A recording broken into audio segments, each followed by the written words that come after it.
Climate change kills, and we're seeing it firsthand, Spain's Prime Minister said this week. You can see it here in cars daubed with question marks, authorities unsure if anyone's inside, in the faces of volunteers who, 8 days after devastating flash floods, are still searching for victims.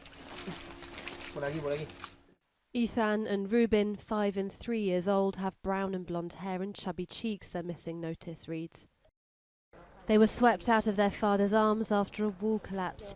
He managed to survive by clinging on to a tree. Vanessa, a friend of the mother, lived in the same house before them. When I asked her what happened, she said, "The house is gone. My kids are missing." I'll never forget those words. We need machinery. We need help.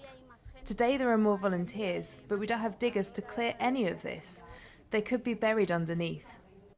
It's amazing to think that a week ago the water here was so high that it jumped, in fact, over the top of that bridge, sweeping down here into the valley and tearing through the first 2 floors of this building here. We're told that the water submerged the first floor entirely. And then if you look down into the valley here, all of this used to be orange groves, but today it is just rubble, rubbish and destruction. The water has completely remoulded this area. What would we do without you young people? This woman cries from her flat in Catastrophic, a neighbourhood trying to salvage itself with the help of hundreds of volunteers from all over the country. Anger over the lack of warning and sluggish response from the local and national government is palpable. They didn't give us any warning, this couple said. And it was 3 or 4 days before the government sent any help.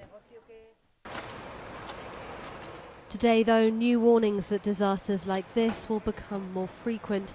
The EU's climate service, Copernicus, published data showing this year is set to be the hottest ever recorded, a trend fueling extreme weather events and one driven by man-made climate change, a connection not lost on people here.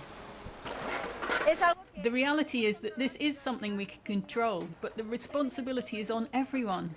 If everyone doesn't do their part, what can we do?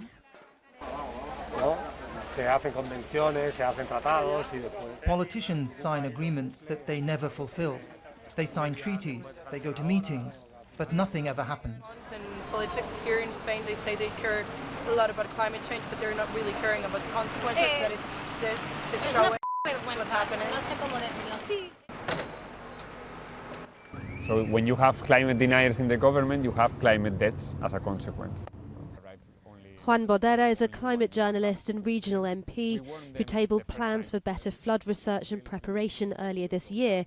The Valencian government voted them down, saying they would harm business. We know in the Mediterranean we have sea surface record temperatures, we have atmospheric temperature also beyond record levels. It's the 2 main factors to unlock this kind of big storms. These events are going worse because of the climate change. America's just elected a president that wants to drill. What do you... Well, if he drills, we will go down with them. No?